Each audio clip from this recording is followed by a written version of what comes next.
गावाकडच्या मातीचा सुगंध, साधीभोळी माणसं, त्यांचे भन्नाट किस्से आणि पोट धरून हसायला लावणारे विनोद, हे सगळं जर एका पुस्तकात अनुभवायचं असेल तर माझ्या बापाची पेंड हे पुस्तक नक्कीच खास ठरतं. दी मा मिरासदार यांच्या लेखणीतून उतरलेली ही कथा केवळ विनोदी नाही, तर ती आपल्या ग्रामीण संस्कृतीचं, माणुसकीचं आणि नात्यामधल्या गोडव्यांचं जिवंत चित्र आहे. या ऑडिओ बुकमध्ये आपण अनुभवणार आहोत गावाकडच्या जीवनातील भन्नाट प्रसंग, निरागस संवाद आणि अशाच काही आठवणी, ज्या ऐकताना कधी हसू येईल तर कधी मन न कळत जुन्या दिवसांमध्ये हरवून जाईल. तर चला हसत खेळत आठवणींच्या त्या गावाकडच्या वाटेवर निघूया आणि सुरुवात करूया माझ्या बापाची पेंड या अविस्मरणीय पुस्तकाच्या सुंदर प्रवासाला. गावाकडची ती थंडगार सकाळ. कोंबड्याने आरवणं नुकतंच थांबवलं होतं. धुरकट धुकं अजून हवेत तरंगत होतं. गावं हळूहळू जागं होत होतं. घरासमोरच्या उकिरड्यावर कोंबड्या दाणे टिपत होत्या आणि घराच्या आत चुलीजवळ बसलेली आई भाकरीसाठी पीठ मळत होती. तिचे हात पिठाने पूर्ण पांढरे झाले होते. एका कोपऱ्यात बाबा चिलम ओढत बसले होते. त्यांच्या चेहऱ्यावर नेहमीसारखी कडक गंभीर छटा आणि दारात एक छोटा मुलगा शाळेची पाटी दप्तर भरत उभा होता. पण त्याचं पूर्ण लक्ष शाळेकडे नव्हतं. त्याच्या पोटात कावळे ओरडत होते. रात्री जेवण न करता तो झोपला होता आणि आता सकाळी त्याला भयंकर भूक लागली होती. तो आई भोवती घुटमळत होता. आये, मला खायला दे ग, खूप भूक लागलीये. पण आई कामात गुंतलेली. तिने त्याच्याकडे नीट पाहिलं सुद्धा नाही. ती रागाने म्हणाली, आधी शाळेत जा, परत आल्यावर भाकरी खा. त्या छोट्या मुलाला हे अजिबात आवडलं नाही. त्याने हट्ट केला, रुसवा केला, धमकी दिली. पण आई काही ऐकायला तयारच नव्हती. शेवटी बाबांनी चिलम बाजूला ठेवली आणि रागाने ओरडले, शाळेत जातोस की नाही, की तंगडं मोडू? बस. बाबांचा आवाज ऐकताच मुलगा गप्प झाला. कारण गावात सगळ्यांना माहिती होतं की त्याचे बाबा म्हणजे फार करारी माणूस, जे बोलतील ते करून दाखवतील. म्हणून तो घाबरून दप्तर घेऊन घराबाहेर पडला. पण भूक काही कमी होत नव्हती. रस्त्यावर चालता चालता त्याच्या डोक्यात एक विचार चमकला. घराच्या बाजूला असलेल्या खोलीत त्याच्या बाबांनी कालच पेंड आणून ठेवली होती. गुळासारखी गोड वासाची. लहान मुलासाठी ती म्हणजे जणू खाऊच. त्या खोलीत कुलूप होतं. पण भूक माणसाकडून काय काय करून घेते त्या मुलाने इकडे तिकडे पाहिलं. उकिरड्यावरची खिडकी अर्धवट कुजलेली होती. तो सावधपणे भिंतीवर चढला, खिडकीची कडी ओढली आणि खाडकन आवाज करत खिडकी मोडली. क्षणभर तो घाबरला की बाबांनी ऐकलं तर. पण आता मागे फिरणं शक्य नव्हतं. तो आत उडी मारून खोलीत शिरला. आत सगळीकडे पेंडचा गोड खमंग असा वास भरून राहिला होता.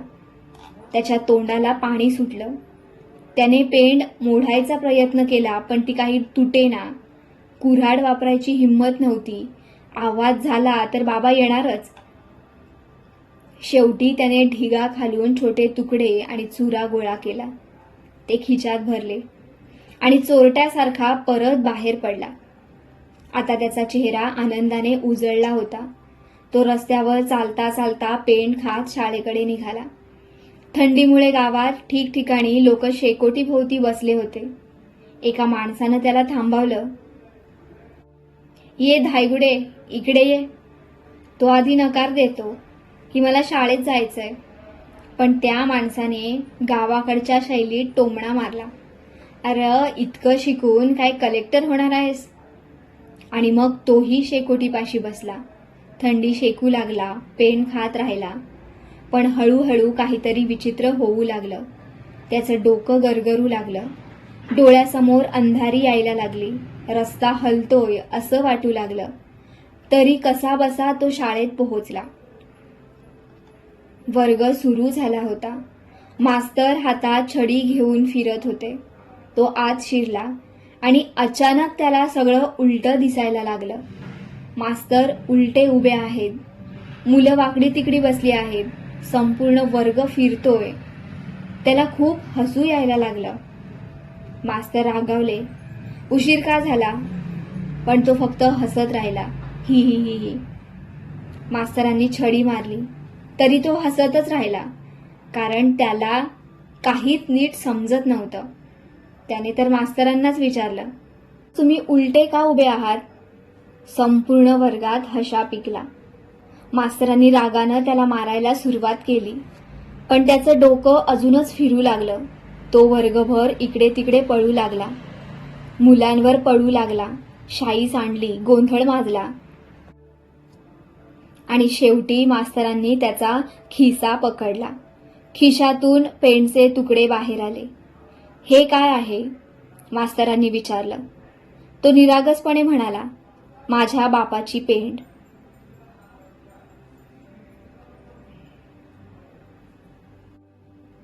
वर्ग पुन्हा हसू लागला. मास्तरांनीही उत्सुकतेने ती पेंड चाखली आणि काही वेळात आता मास्तरही चढायला लागला. ते गोंधळायला लागले. गणिताच्या तासात इतिहास शिकवू लागले. अफजल खानाने शिवाजी महाराजांना चिमट्याने मारलं असं सांगू लागले. मुलांना गाणी म्हणायला लावू लागले. काठेवाडी घोड्यावरती. पूर्ण वर्ग वेड्यासारखा गाऊ लागला. सगळीकडे गोंधळ, हशा आणि विचित्र प्रकार सुरू झाले. इतक्यात मुख्याध्यापक वर्गात आले आणि त्यांनी पाहिलं, मास्तर विचित्र वागतायत, डोळे लाल, तोंडातून फेस. ते गाणी म्हणतायत आणि शेवटी धाडकन खाली पडले. सगळे विद्यार्थी घाबरले. मुख्याध्यापकांनी लगेच सुट्टी जाहीर केली. मुलं आनंदानं पळत बाहेर पडली. तो मुलगाही घरी निघाला. त्याच्या डोक्यात अजूनही नशा होती, पण आता त्याला आईला सगळं सांगायचं होतं.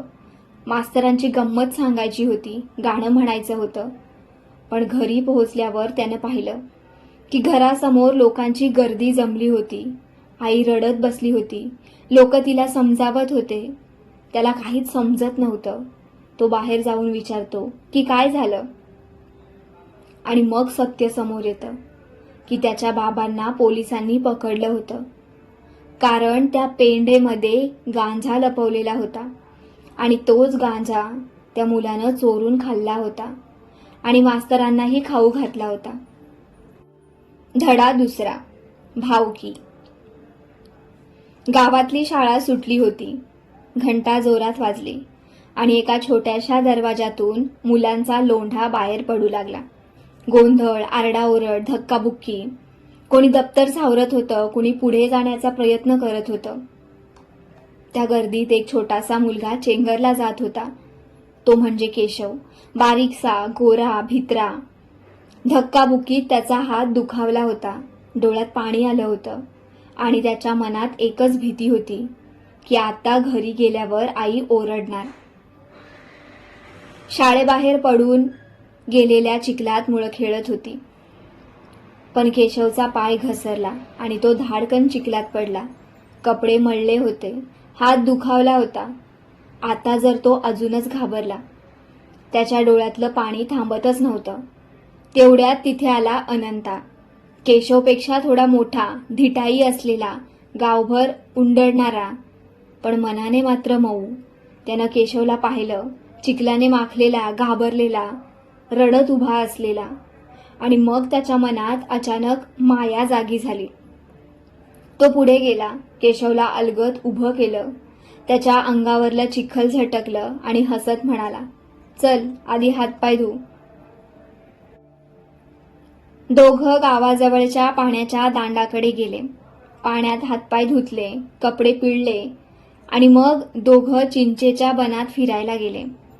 गावाकडचं ते चिंचेचं बन, मोठमोठी वाकडी झाडं, ओलसर मातीचा वास आणि बालपणाचा निष्पाप आनंद. अनंताला त्या झाडावर चढायला फार आवडायचं. तो एका फांदीवर लटकून झोका घेऊ लागला.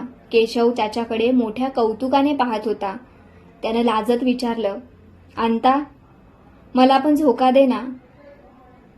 अनंताला हेच हवं होतं. त्यानं केशवला उचलून फांदीला धरवलं आणि मग दोघं झोक्यांच्या आनंदात रमून गेले. त्या जंगलात दोघांची खूप मजा होती. चिंचेचा चिगूर खाल्ला, रानफळं खाल्ली, गावाकडच्या बालपणाचा मनमुराद आनंद घेतला. वेळ कसा गेला कळालंच नाही. संध्याकाळ झाली, अंधार पडू लागला, गावात दिवे लागले, लोक घरी परतू लागले आणि आता दोघंही आपल्या वाड्याकडे निघाले. गावात एक मोठा जुना वाडा होता. अनेक कुटुंब त्यात राहत होती.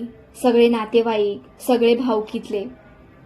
पण त्या नात्यांमध्ये प्रेमापेक्षा भांडणच जास्त होती. एका अंगणात राहणारी माणसं, पण मनाने मात्र खूप दूर. कोणाचं कुणाशी पटत नव्हतं. भांडणं, टोमणे, कुरघोडी हे रोजचंच झालं होतं.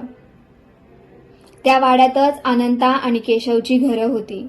दोघं नात्याने जवळचेच, पण घरातल्या मोठ्या लोकांच्या भांडणांमुळे त्यांच्यातही अंतर निर्माण झालं होतं. तरीही त्या दिवशी अनंताने केशवला मदत केली होती. त्याच्यासोबत खेळला होता आणि नकळत दोघांच्या मनात एक निरागस मैत्री निर्माण झाली होती. रात्र झाली, सगळे आपापल्या घरात गेले, पण अचानक वाड्यात आरडाओरडा सुरू झाला. मोठ्यांची भांडणं पुन्हा पेटली होती. कोणी पाळण्यावरून भांडत होतं, कोणी वाटेवरून, कोणी जुन्या हिशोबावरून. सगळीकडे फक्त कटुता, राग आणि अहंकार. केशव एका कोपऱ्यात घाबरून बसला होता. त्याला हे काही समजत नव्हतं. दिवसभर ज्याच्यासोबत तो खेळला तो अनंता आता दुसऱ्या बाजूला उभा होता. मोठी माणसं एकमेकांची शत्रू बनली होती आणि त्या शत्रुत्वाची सावली मुलांच्या निरागस मनावर पडत होती. दी मा मिरासदार इथे अतिशय सुंदरपणे ग्रामीण वास्तव दाखवतात की गावातली भावकी, नात्यांमधला अहंकार, लहान कारणांवरून होणारी भांडणं आणि मग त्यात होरपळणारी निरागस बालपण. पण या सगळ्यातही एक गोष्ट खूप सुंदर दिसते आणि ती म्हणजे मुलांच्या मनात द्वेष नसतो. मोठी माणसं भांडतात, पण मुलं सहज मैत्री करतात. त्यांना जात नाही कळत, अहंकार नाही कळत, जुने वाद नाही कळत. त्यांना फक्त माणुसकी कळते. धडा 3. नवाबादची एक सफर. गावातल्या साध्यासुध्या आयुष्यात कधीकधी एखादी छोटी घटना देखील मोठं साहस बनून जाते. आणि अशाच एका भन्नाट, विनोदी आणि विस्मरणीय प्रवासाची गोष्ट म्हणजे नवाबादची एक सफर. त्या काळात गावाकडच्या लोकांसाठी सफर म्हणजे फार मोठी गोष्ट. आज सारख्या गाड्या नव्हत्या, मोबाईल नव्हते, गुगल मॅप्स नव्हते. गावातून दुसऱ्या गावाला जाणं म्हणजे जणू एखाद्या मोहिमेवर जाणं. आणि अशाच एका दिवशी गावात बातमी पसरली की नवाबादला जायचं आहे. बस, ही बातमी ऐकताच गावात उत्साह पसरला. गावातली काही माणसं एकत्र जमली. प्रत्येकाचं वेगळं व्यक्तिमत्व. कोणी उगाच शहाणपणा करणारा, कोणी सतत भीती दाखवणारा, कोणी स्वतःला फार अनुभवी समजणारा, तर कोणी फक्त खाण्याच्या विचारात असणारा. पण सगळ्यांच्या चेहऱ्यावर एकच गोष्ट होती, सफरीचा आनंद. सकाळी लवकर सगळे तयारीला लागले. कोणी भाकऱ्या बांधल्या, कोणी चटणी घेतली, कोणी तंबाखूची डबी सांभाळली, तर कोणी प्रवासात मोठेपणा मिरवण्याची उगाच सूचना देत होते. गावातून निघताना प्रत्येकाला वाटत होतं की आपण फार मोठ्या मोहिमेवर निघालोय. रस्त्यात सतत गप्पा सुरू. कोणी जुने किस्से सांगत होते, कोणी नवाबादबद्दल अफवा पसरवत होते. तिथं मोठमोठी दुकानं आहेत, तिथले लोक भारी शहाणे, तिथं गेलं की माणूस बदलूनच येतो. हे ऐकून बाकीचे अजूनच भारावून जात होते. प्रवास जसजसा पुढे सरकत होता तसतसे विनोदी प्रकार सुरू झाले. एखादा माणूस रस्ता चुकत होता, कोणी उगाच तज्ज्ञासारखा दिशा सांगत होता, पण शेवटी पुन्हा तिथेच येऊन उभे राहत होते. एकाला भूक लागली, दुसऱ्याला तहान, तिसरा दमून बसला आणि चौथा अजूनही स्वतःला फार धाडसी समजत होता. रस्त्यात त्यांनी एका ओंढ्याजवळ थांबा घेतला. भाकरी चटणी बाहेर आली आणि मग सुरू झाला गावाकडचा खमंग डब्बा. त्या साध्या जेवणातही आनंद होता, मस्करी होती आणि एक वेगळीच मैत्री होती. पण खरी गंमत पुढे झाली. नवाबाद जवळ आल्यावर सगळ्यांच्या चेहऱ्यावर एकदम गंभीरपणा आला. जणू काही मोठ्या शहरात प्रवेश करतोय.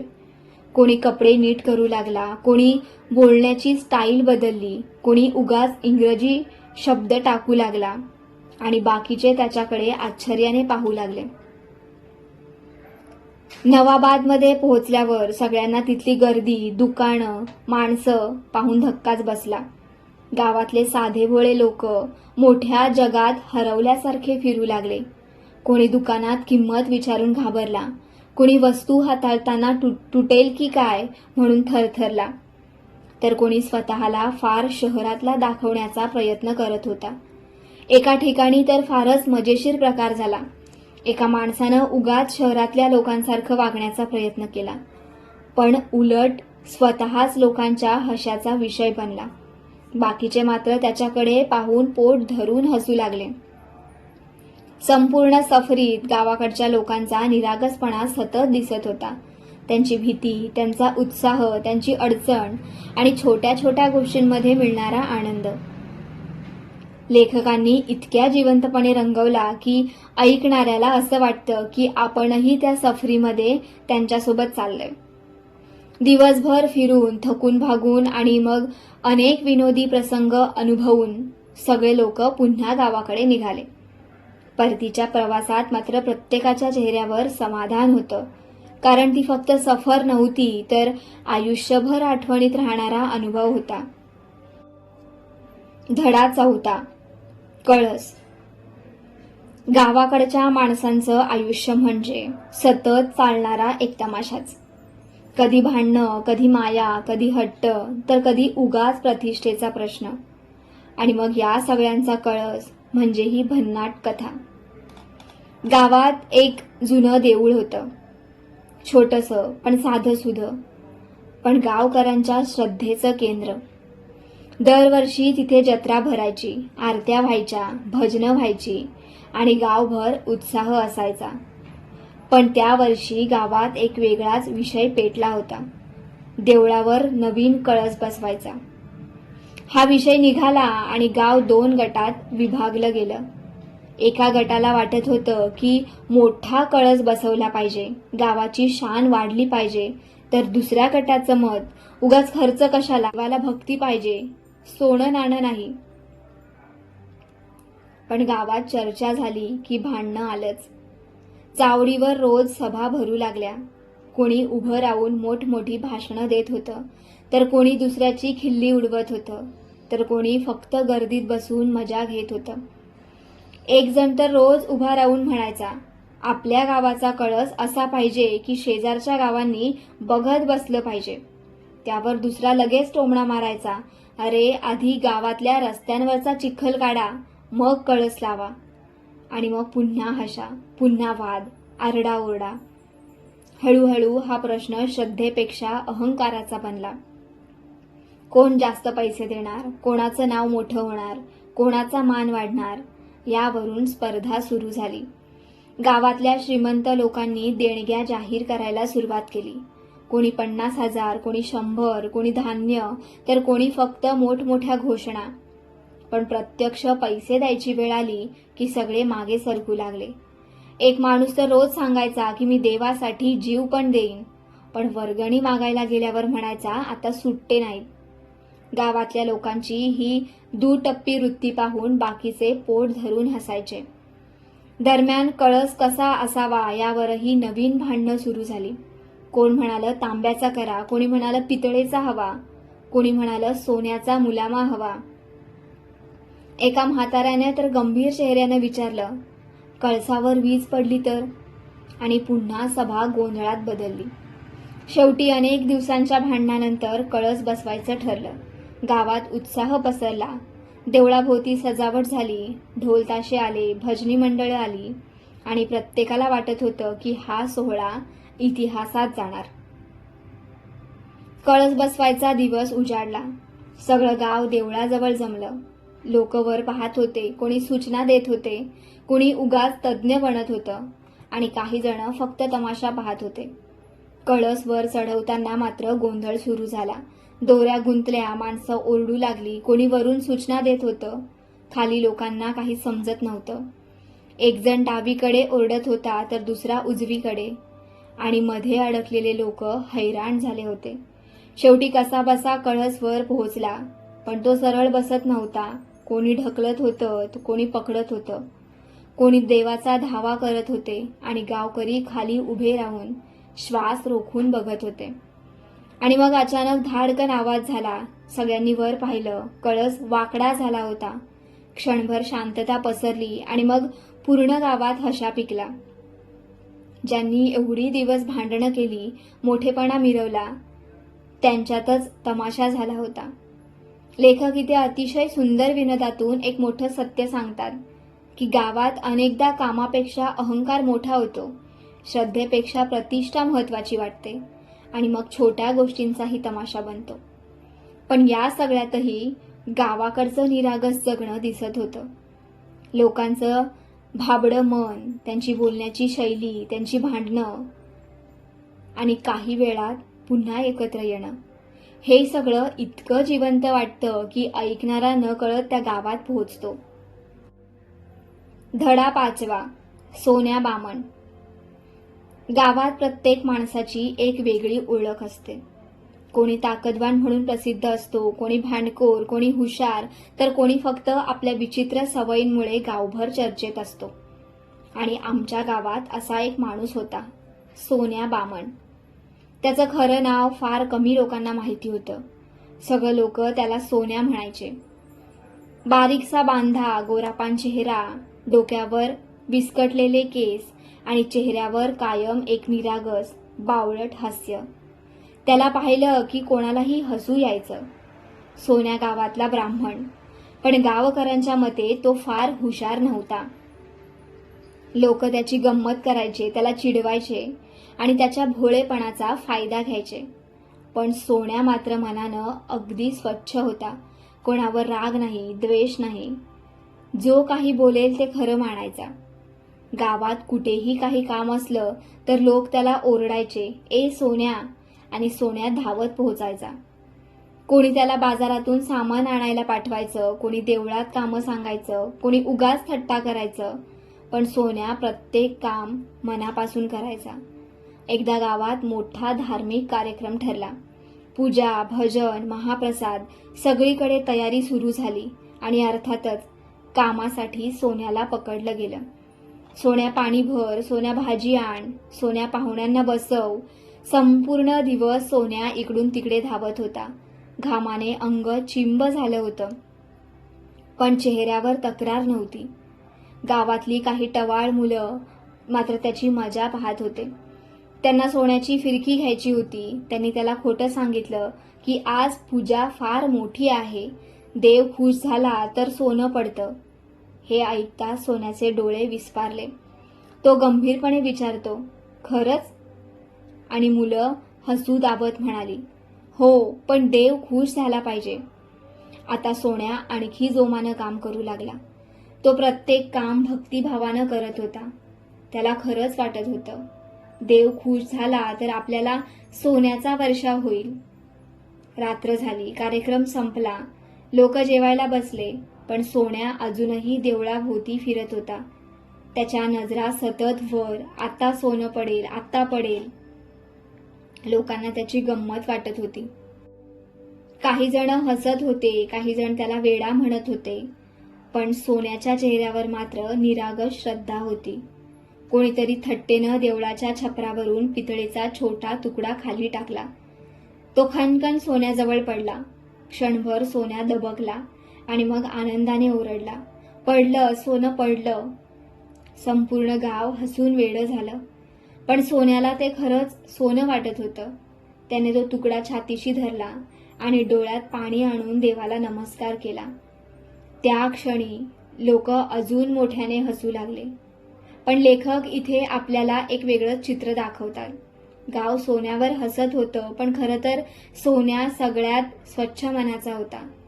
लोक स्वतःच्या फायद्यासाठी भक्ती करत होते, दिखावा करत होते, पण सोन्याची श्रद्धा मात्र खरी होती. त्याच्या मनाचा लोभ नव्हता, फक्त निरागस विश्वास होता. लेखकाच्या लेखणीतून हा विनोद खूप वेगळा आहे. तो फक्त हसवत नाही, तर माणसाच्या स्वभावावर हलकासा टोमणाही मारतात. सोन्या बामण गावात सगळ्यांच्या थट्टेचा विषय होता, पण कदाचित तोच सगळ्यात जास्त हुशार माणूस होता. कारण त्याचं मन निष्पाप होतं, स्वार्थापासून दूर आणि श्रद्धेनं भरलेलं. धडा 6. कोणे एके काळी. कोणे एके काळी ही 4 शब्द कानावर पडली की आपण न कळत एका वेगळ्याच जगात हरवून जातो. बालपणाच्या आठवणी, गावाकडचं साधं आयुष्य, निरागस माणसं आणि काळाच्या ओघात हरवून गेलेलं जग. गावातल्या जुन्या आठवणींची आठवण काढत कथा सुरू होते. ते दिवस वेगळेच होते. माणसं गरीब होती पण मनानं श्रीमंत होती. घरं छोटी होती पण नाती मोठी होती. गावात संध्याकाळ झाली की सगळं वातावरण बदलून जायचं. चावडीवर म्हातारी माणसं जमायची. कोणी विडा खात बसायचं तर कोणी जुन्या गोष्टी सांगायचे. तर लहान मुलं मोठमोठ्या डोळ्यांनी त्या गोष्टी ऐकत बसायची. त्या काळात मनोरंजनाची साधनं नव्हती, ना टीव्ही ना मोबाईल. लोक एकमेकांमध्येच आनंद शोधायचे. एकदा किस्सा, एखादी अफवा, एखादं भांडण, हेच गावचं एंटरटेनमेंट असायचं. गावात एक म्हातारा माणूस होता. त्याला जुन्या गोष्टी सांगायची फार हौस. तो नेहमी सुरुवात करायचा, कोणे एके काळी, आणि मग मुलं त्याच्या भोवती गोळा व्हायची. तो सांगायचा की त्या काळात गावात कसं जगणं होतं. लोक कसे साधे होते, एकमेकांना मदत करायचे आणि छोट्या छोट्या गोष्टीत आनंद मानायचे. तो सांगत असताना मुलांच्या डोळ्यासमोर एक वेगळंच जग उभं राहायचं. बैलगाड्या, जत्रा, नदीकाठचं जीवन, शेतातली धावपळ, सगळं जिवंत व्हायचं. पण त्या गोष्टींमध्ये फक्त गोडवा नव्हता. त्यात दुःखही होतं, गरिबी होती, कष्ट होते आणि काळाची झळही होती. त्या काळात लोकांकडे पैसा कमी होता पण माणुसकी जास्त होती.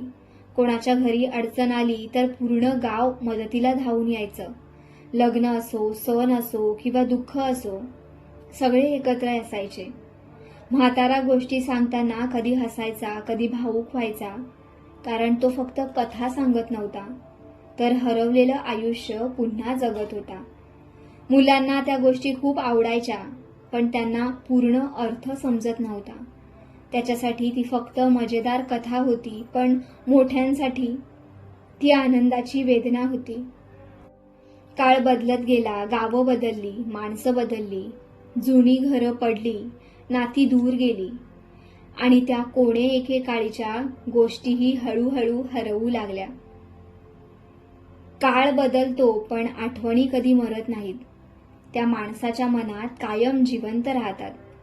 ही कथा फक्त जुन्या काळाची आठवण नाही, तर आजच्या पिढीला एक प्रश्न विचारते की आपण प्रगती केली पण त्या बदल्यात काय हरवलं. आज आपल्याकडे साधनं आहेत, सुखसोयी आहेत, पण पूर्वीसारखी माणुसकी आहे का? पूर्वीसारखी आपुलकी आहे का? म्हाताऱ्याच्या कोणे एके काळी या शब्दात फक्त कथा नाही, तर संपूर्ण एका काळाचं दुःख दडलं आहे.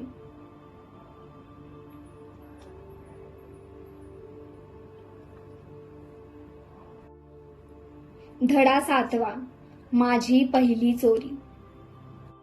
लहानपण माणसाच्या आयुष्यातला सर्वात निरागस काळ.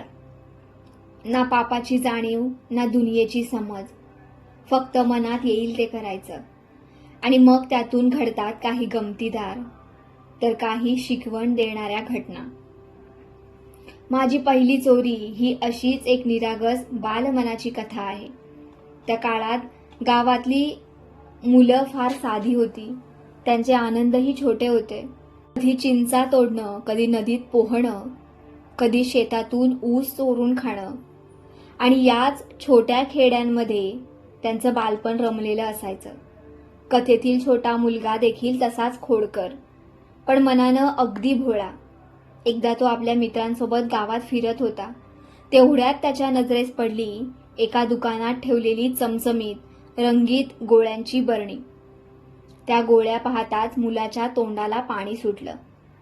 पण अडचण एकच होती, खिशात एक पैसाही नव्हता. मित्रांपैकी एकानं कुजबुजत म्हटलं, चोरून घेऊ का? क्षणभर सगळे शांत झाले. चोरी म्हणजे मोठं पाप. घरात नेहमी शिकवलं जायचं की चोरी करू नये, पण त्या छोट्या मनात गोळ्यांची लालसा खूप मोठी. दुकानदार दुसऱ्या ग्राहकात व्यस्त होता. मित्रांनी त्याला चिथवलं, जा ना, पटकन घेऊन ये. त्याचं हृदय जोरात धडधडत होतं, हात थरथरत होते, पण शेवटी त्याने धाडस केलं. तो सावधपणे दुकानाजवळ गेला.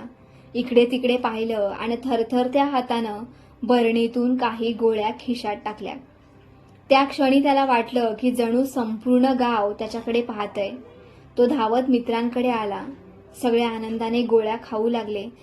त्यांच्या चेहऱ्यावर विजयाचा आनंद होता, पण त्यांच्या मनात मात्र भीती होती की घरी गेल्यावरही त्यांचं मन शांत नव्हतं. आईसमोर उभं राहतानाही अपराधी वाटत होतं. बाबांचा आवाज ऐकला की हृदय दडपून जायचं. त्याला सतत भीती वाटत होती, आता पकडला जाईल. रात्र झाली, पण त्याला झोप येईना. डोळ्यासमोर सतत दुकान, गोळ्या आणि चोरीचं दृश्य फिरत होतं. पहिल्यांदाच त्याला समजत होतं की चोरीत आनंद कमी आणि भीती जास्त असते. दुसऱ्या दिवशी गावात बातमी पसरली की दुकानातून गोळ्या चोरीला गेल्या. हे ऐकताच त्याच्या पोटात गोळा आला. दुकानदार संतापला होता. तो प्रत्येक मुलाकडे संशयानं पाहत होता. आता तर मुलगा पूर्ण घाबरला. त्याला वाटू लागलं की पोलीस येतील, बाबांना कळेल, मार खावा लागेल. त्या भीतीनं त्याचं मन बेचैन झालं. शेवटी त्याच्या मनातला चांगुलपणा जागा झाला. त्यानं ठरवलं की हे चुकीचं आहे. तो एकटाच दुकानात गेला. डोळ्यात पाणी, आवाज थरथरत होता. त्याने दुकानदारासमोर मान खाली घातली आणि कबूल केलं की गोळ्या मी घेतल्या. क्षणभर दुकानदार त्याच्याकडे पाहत राहिला. मुलाला वाटलं आता मार बसणार, पण दुकानदार शांतपणे हसला. त्यानं मुलाच्या डोक्यावर हात ठेवला आणि म्हणाला, चोरीपेक्षा मोठं पाप म्हणजे चूक मान्य न करणं. त्या दिवशी मुलाला आयुष्यातला मोठा धडा मिळाला, प्रामाणिकपणा आणि चूक कबूल करण्याचं धाडस. लहान मुलाची लालसा, भीती, अपराधीपणा आणि शेवटी झालेली जाणीव, हे सगळं इतकं जिवंत वाटतं की ऐकणाऱ्याला स्वतःचं बालपण आठवतं. कारण आपल्या प्रत्येकाच्या आयुष्यात अशी एखादी पहिली चोरी असतेच. कधी गोळ्यांची, कधी चिंचेची, तर कधी एखाद्या छोट्या खोडीची. पण त्या चुका आपल्याला माणूस बनवतात. धडा 8वा, रान माणूस. गावाच्या टोकाला, जिथे शेती संपते आणि रान सुरू होतं, तिथं एक माणूस राहत होता. लोक त्याला नावाने फारसे ओळखत नव्हते. सगळे त्याला एकाच नावाने हाक मारायचे, रान माणूस. तो गावात फार कमी यायचा. आला तरी शांत, अबोल, स्वतःच्या दुनियेत हरवलेला. त्याचा काळा सावला चेहरा, मोठी दाढी, विस्फारलेले केस आणि डोळ्यातली एक वेगळीच जंगली चमक. लहान मुलं त्याला पाहिली की घाबरायची, बायका कुजबुजायच्या. जरा विचित्रच आहे. गावात त्याच्याबद्दल अनेक अफवा होत्या. कोणी म्हणायचा तो रात्री जंगलात भटकतो, तर कोणी म्हणायचं की त्याला जनावरांची भाषा समजते, तर काही जण म्हणायचे तो माणसांपेक्षा रानातल्या प्राण्यांमध्ये जास्त रमतो. पण खरं सांगायचं तर रान माणूस वाईट नव्हता. तो फक्त माणसांपासून दूर गेला होता. त्याचं आयुष्य जंगलातच जात होतं. सकाळ झाली की तो कुऱ्हाड खांद्यावर घेऊन रानात निघून जायचा. लाकडं तोडायचा, रानमेवा गोळा करायचा, नदीकाठी बसून तासनतास शांत राहायचा. हीच त्याची दुनिया होती. गावातल्या लोकांना त्याचं वागणं विचित्र वाटायचं. कारण गावात सगळे एकमेकांच्या आयुष्यात डोकावणारे. गप्पा, भांडणं, राजकारण हे सगळं रोजचंच. पण रान माणूस मात्र या सगळ्यांपासून दूर होता. एकदा गावात अफवा पसरली की रात्री शेतात काहीतरी फिरतंय. जनावरं घाबरतात, कुत्री भुंकतात. लोक म्हणू लागले की नक्की रानमाणूसच असेल. गावात भीतीचं वातावरण पसरलं. काही धाडसी लोकांनी ठरवलं की आज रात्री पाहूच काय प्रकार आहे. ते काठ्या घेऊन शेताजवळ दबा धरून बसले. रात्र काळीभोर होती, वारा सळसळत होता आणि अचानक झुडपातून आवाज झाला. सगळ्यांच्या छातीत धडधड सुरू झाली. क्षणभरात एक सावली समोर आली आणि लोकांनी आरडाओरडा केला, पकडा पकडा. पण जवळ जाऊन पाहतात तर तो रानमाणूस नव्हताच. एक भटकं जनावर होतं. सगळे एकमेकांकडे पाहू लागले. आता मात्र त्यांची फजिती झाली होती. पण त्या दिवशी पहिल्यांदाच गावातल्या काही लोकांनी रानमाणसाची नीट बोलायचा प्रयत्न केला. त्यांना समजलं की तो खरं तर मनाने खूप चांगला आहे. एकदा तर गावातल्या एका मुलाला जंगलात वाट चुकली. संपूर्ण गाव घाबरलं. लोक मुलाला शोधायला निघाले, पण अंधारामुळे काहीच सापडत नव्हतं. आणि तेवढ्यात रानमाणूस त्या मुलाला खांद्यावर घेऊन गावात आला. मुलगा रडत होता, पण सुरक्षित होता. त्या क्षणी गावकऱ्यांच्या नजरा बदलल्या. ज्याला ते इतके दिवस घाबरत होते, तोच आज देवदूतासारखा मुलाला वाचवून आणला होता. रानमाणूस काही बोलला नाही. तो शांतपणे मुलाला खाली उतरवतो आणि पुन्हा अंधारात निघून जातो. जणू काही घडलंच नाही. माणसाचं बाहेरचं रूप पाहून आपण त्याच्याबद्दल मत बनवतो, पण प्रत्येक शांत माणूस वाईट नसतो. काही लोक फक्त जगाच्या गोंधळापासून दूर असतात. रानमाणूस गावापासून दूर राहत होता, पण त्याच्या मनात माणुसकी जिवंत होती. उलट गावातल्या तथाकथित सभ्य लोकांपेक्षा तो जास्त स्वच्छ मनाचा होता. कथा पुढे जाताना रानमाणूस हळूहळू एक गूढ व्यक्ती न राहता एक संवेदनशील माणूस म्हणून समोर येतो आणि ऐकणाराच्या मनात त्याच्याबद्दल आदर निर्माण होतो. धडा 9. झोप. गावाकडचं आयुष्य म्हणजे कष्ट.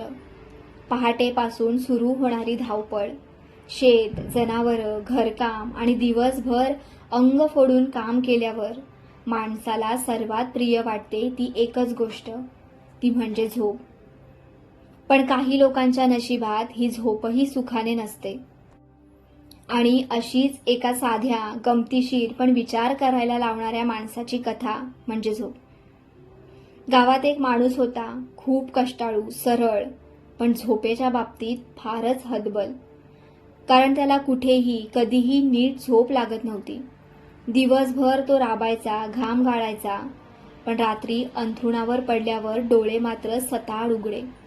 कधी डोक्यात विचार सुरू व्हायचे, कधी कुत्र्यांचं भुंकणं ऐकू यायचं, कधी डास त्रास द्यायचे, तर कधी उकाडा जीव घ्यायचा आणि बिचारा माणूस रात्रभर कूस बदलत पडून राहायचा.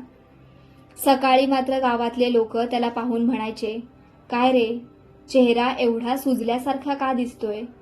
तो वैतागून उत्तर द्यायचा, अरे रात्रभर डोळ्याला डोळा लागला नाही. गावात प्रत्येकाकडे उपाय तयार असायचा. कोणी म्हणायचं झोपायच्या आधी दूध पी, कोणी म्हणायचं देवाचं नाव घे, तर कोणी सांगायचं शेतात दिवसभर अजून काम कर, लगेच झोप लागेल. बिचाऱ्याने सगळे उपाय करून पाहिले, दूध पिऊन पाहिलं, मंत्र म्हटले, गणपतीला नवस केला, पण झोप काही त्याच्यावर प्रसन्न होईना. एकदा तर त्याने ठरवलंच की आज काही झालं तरी झोपायचं. त्यानं रात्री लवकर जेवण केलं, अंथरूण नीट घातलं आणि डोळे मिटून शांत पडून राहिला. पण तेवढ्यात शेजारच्या घरात भांडणं सुरू झाली. आरडाओरडा, भांड्यांचा आवाज, कुत्र्याचं भुंकणं. त्याचा संताप झाला. तो पुटपुटला, देवा, ही झोप इतकी महाग का आहे? दुसऱ्या दिवशी तो गावातल्या एका म्हाताऱ्या माणसाकडे गेला. तो म्हातारा स्वतःला मोठा अनुभवी समजायचा. त्याने गंभीर चेहऱ्यानं सांगितलं, झोप पकडायची नसते, ती आपोआप येते. हे वाक्य ऐकून तो अजूनच गोंधळला. अरे, झोप म्हणजे माणूस आहे का पकडायला? पण म्हाताऱ्यानं त्याला एक वेगळाच उपाय सांगितला. रात्री ताऱ्यांकडे बघत शांत पडून राहा. त्या रात्री तो घराबाहेर अंगणात झोपायला गेला. आकाश स्वच्छ होतं, थंड वारा वाहत होता, चांदणं पडलं होतं. तो शांतपणे आकाशाकडे पाहत पडून राहिला. पहिल्यांदाच त्याच्या मनातले विचार शांत होत होते. गाव शांत झालं, वारा सळसळत राहिला आणि नकळत त्याच्या डोळ्यांवर झोप उतरली. सकाळी उठल्यावर त्याच्या चेहऱ्यावर वेगळंच समाधान होतं. जणू त्यानं आयुष्यातली मोठी लढाई जिंकली होती. तो आनंदानं सगळ्यांना सांगत फिरू लागला, आज मला झोप लागली. गावातले लोक त्याची गंमत करू लागले, पण त्याच्यासाठी तो क्षण फार मोठा होता. कारण ज्याला रोज सहज मिळतं त्याची किंमत अनेकदा कळत नाही. माणूस आयुष्यभर मोठमोठ्या गोष्टींच्या मागे राहतो, पण खरं सुख अनेकदा छोट्या गोष्टींमध्ये असतं. मन शांत, निर्व्याज्य आणि समाधानाची झोप यापेक्षा मोठी श्रीमंत नाही. आजच्या धावपळीच्या जगात जिथे प्रत्येक माणूस ताणात जगतो, तिथे झोप ही कथा आपल्याला शांतपणे जगण्याची आठवण करून देते. धडा 10वा, व्यंकूची शिकवण. गावाकडच्या शाळा म्हणजे एक वेगळंच जग. मातीचा वास, फळ्यावरची खडूची किरकिर, मास्तरांचा धाक आणि मुलांच्या खोड्या, या सगळ्यातून घडत जातं बालपण. आणि अशा एका निरागस गमतीशीर मुलाची कथा म्हणजे व्यंकूची शिकवण. गावात व्यंकू नावाचा एक मुलगा होता. बारीकसा, डोळ्यात कायम खट्याळ चमक आणि अभ्यासापेक्षा गावभर भटकण्यात जास्त रस. शाळा त्याला अजिबात आवडत नव्हती. त्याच्या मते शिकवणी म्हणजे शिक्षा. पण व्यंकूचे वडील मात्र फार कडक. त्यांना वाटायचं की मुलगा शिकला पाहिजे, मोठा झाला पाहिजे, म्हणून त्यांनी ठरवलं की व्यंकूला शिकवणी लावायची. हे ऐकताच व्यंकूच्या चेहऱ्यावरचा रंग उडाला. कारण शाळा संपली की बाकीची मुलं खेळायला जायची आणि त्याला मात्र पुन्हा अभ्यासाला बसायचं होतं. गावातले गुरुजी फार प्रसिद्ध होते. त्यांच्या शिकवणीला गेलं की मुलं पास होतात अशी गावभर चर्चा होती. पण त्यांचा रागही तितकाच प्रसिद्ध होता. पहिल्या दिवशी व्यंकू भीत शिकवणीला गेला. छोटंसं घर, एका कोपऱ्यात कंदील, समोर फळा आणि गुरुजी हातात छडी घेऊन बसलेले. व्यंकूला वाटलं, आज तर आपलं काही खरं नाही. शिकवणी सुरू झाली. गुरुजी प्रश्न विचारत होते, मुलं उत्तरं देत होती. पण व्यंकूचं लक्ष मात्र बाहेर. बाहेरची मुलं खेळत होती. कोणी लगोरी खेळत होतं, कोणी गोट्या, आणि व्यंकूचा जीव तिकडे अडकला होता. गुरुजींनी अचानक प्रश्न विचारला, ए व्यंकू, 2 आणि 2 किती? व्यंकू दचकला. त्यानं घाईघाईत उत्तर दिलं, 6. संपूर्ण वर्ग हसू लागला. गुरुजींच्या कपाळावर आठ्या पडल्या. त्या दिवसापासून व्यंकूची खरी परीक्षा सुरू झाली. दररोज शिकवणी, दररोज ओरडा आणि अधूनमधून छडीचा प्रसाद. पण व्यंकू काही साधा नव्हता. शिकवणीतून पळ काढण्यासाठी तो नवनवीन कारणं शोधायचा. कधी पोटदुखी, कधी ताप, कधी वया हरवल्या, तर कधी जनावरं सोडायला जायचं आहे. एकदा तर त्याने भारीच योजना केली. तो शिकवणीला जात असल्याचं सांगून मध्येच मित्रांसोबत नदीवर पोहायला गेला. सगळे मित्र मजेत पाण्यात उड्या मारत होते आणि व्यंकूला वाटत होतं की आज गुरुजींपासून सुटका झाली. पण नशीब वेगळंच काहीतरी ठरवून बसलं होतं. तेवढ्यात गुरुजी तिथून जात होते. त्यांनी नदीत व्यंकूला पाहिलं आणि त्यांच्या डोळ्यात राग चमकला. व्यंकूचा जीव घाबरून गेला. तो पाण्यातून बाहेर आला, डोकं खाली, आवाज बंद. गुरुजी काही न बोलता फक्त त्याच्याकडे पाहत राहिले. दुसऱ्या दिवशी शिकवणीत व्यंकूला चांगलाच धडा मिळाला. पण त्या दिवशी पहिल्यांदाच गुरुजींनी त्याला प्रेमानं समजावलं. ते म्हणाले, शिक्षण म्हणजे फक्त पुस्तक नाहीत रे, ते आयुष्य घडवतं. हे वाक्य व्यंकूच्या मनाला लागलं. पहिल्यांदाच त्यानं गुरुजींकडे वेगळ्या नजरेनं पाहिलं. हळूहळू व्यंकू बदलू लागला. तो शिकवणीत लक्ष देऊ लागला, प्रश्न विचारू लागला आणि अभ्यासातही रस घेऊ लागला. गावातले लोक आश्चर्यानं म्हणू लागले, हा तोच व्यंकू का? लहान मुलांचा अभ्यासावरील कंटाळा, खेळाची ओढ, शिक्षकांची भीती, हे सगळं इतकं खरंखुरं वाटतं की ऐकणाऱ्याला स्वतःच शाळेचं आयुष्य आठवतं. गुरुजींनी छडी शंकूला बदलू शकली नाही. पण त्यांच्या एका प्रेमळ वाक्यानं मात्र त्याचं आयुष्य बदलायला सुरुवात केली. धडा 12वा, हरवलेल्याचा शोध. गावाकडच्या आयुष्यात एखादी छोटी गोष्ट सुद्धा मोठी घटना बनते. कोणी जनावर हरवलं, कोणी चप्पल हरवली किंवा एखादा माणूस वेळेवर घरी पोहोचला नाही की संपूर्ण गावात चर्चा सुरू व्हायची. आणि अशाच एका गमतीशीर, रहस्यमय आणि भावनिक प्रसंगाची कथा. गावातला तो दिवस अगदी साधाच सुरू झाला होता. लोक आपल्या कामाला लागले होते. कोणी शेतात, कोणी बाजारात, कोणी चावडीवर गप्पा मारत बसलेलं. सगळं नेहमीसारखंच. पण दुपार होत आली आणि अचानक गावात बातमी पसरली. अरे, तो दिसत नाहीये. बस, इतकंच पुरेसं होतं. गावात एकदम खळबळ उडाली. कोणी म्हणालं की सकाळी इथंच दिसला होता.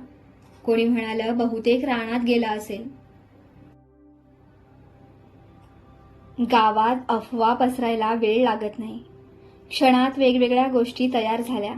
कदाचित नदीत पडला असेल, कोणी पळवून नेलं असेल, रागावून घर सोडलं असेल. प्रत्येक जण आपली कथा सांगत होता. हरवलेला माणूस गावात सगळ्यांना माहीत असलेला, थोडा विचित्र स्वभावाचा आणि अचानक गायब होणारा, पण मनानं साधा. म्हणून काही लोक फार काळजीत होते, तर काहींना ही घटना म्हणजे जणू करमणूकच वाटत होती. संध्याकाळपर्यंत शोध मोहीम सुरू झाली. कंदील घेऊन लोक बाहेर पडले. कोणी नदीकाठी शोधू लागलं, कोणी रानात, तर कोणी देवाजवळ. तर काही जण फक्त शोधाच्या नावाखाली गप्पा मारत फिरत होते. शोधताना गावकऱ्यांच्या वेगवेगळ्या स्वभावांचं मजेशीर चित्र दिसत होतं. एक जण सतत सूचना देत होता, सगळीकडे नीट बघा, पण स्वतः मात्र एका जागेवर उभा. दुसरा उगाच धाडसीपणा दाखवत होता, तर तिसरा अंधाराला घाबरत मागेच राहत होता. रात्र गडद होत गेली आणि लोकांच्या मनात काळजी वाढू लागली. हरवलेला माणूस नेमका कुठे गेला असेल? इतक्यात एका मुलानं दूर झाडाखाली कोणीतरी पडलेलं पाहिलं. सगळे धावत तिकडे गेले. क्षणभर सगळ्यांच्या छातीत धडधड सुरू झाली. पण जवळ जाऊन पाहतात तर तो माणूस निवांत झोपलेला होता. संपूर्ण गाव काही क्षण स्तब्ध झालं आणि मग एकच हशा पिकला. ज्याच्यासाठी गावभर शोधमोहीम चालली होती, तो बिचारा झाडाखाली गाढ झोपला होता. कोणीतरी त्याला हलवून उठवलं. तो डोळे चोळत शांतपणे विचारतो की काय झालं. लोक संतापले, थकले आणि हा माणूस मात्र अगदी निवांत झोपलेला. त्याने निरागसपणे सांगितलं की जरा दमलो होतो म्हणून इथंच झोप लागली. हे ऐकताच काही लोक चिडले तर काही पोट धरून हसू लागले. पण या सगळ्या गोंधळात एक गोष्ट मात्र सुंदर होती. त्या माणसासाठी पूर्ण गाव बाहेर पडलं होतं. भांडणं करणारी माणसं, एकमेकांशी न बोलणारी लोक, सगळे त्या रात्री एकत्र आले होते. गावात अफवा अशा पसरतात, लोक कसं कल्पनांची इमारत उभी करतात आणि साधी घटना कशी मोठा तमाशा बनते, हे सगळं खूप विनोदी पद्धतीनं चालतं. आजच्या जगात शेजाऱ्याचं नावही माहिती नसतं, पण त्या काळात एखादा गावातला माणूस दिसला नाही तर संपूर्ण गाव अस्वस्थ व्हायचं.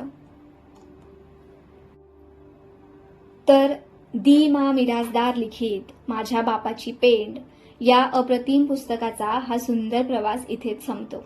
या कथांमधून आपण अनुभवली गावाकडच्या मातीची ओल, निरागस बालपण, माणसांमधली माणुसकी आणि खळखळून हसवणारा साधासुधा विनोद. पण या कथा फक्त हसवत नाहीत, तर त्या आपल्याला नकळत आयुष्याचं सत्यही सांगतात. कधी नात्यांमधली दुरावलेली माणसं दिसतात, तर कधी भोळ्या मनाची श्रीमंती, कधी बालपणाची निरागस चूक, तर कधी गावाकडच्या साध्या जीवनातलं खरं सुख. दी मा मिरासदार यांच्या लेखणीत ही जादूच आहे. ही कथा संपल्यानंतरही त्यातील माणसं आपल्या मनात जिवंत राहतात.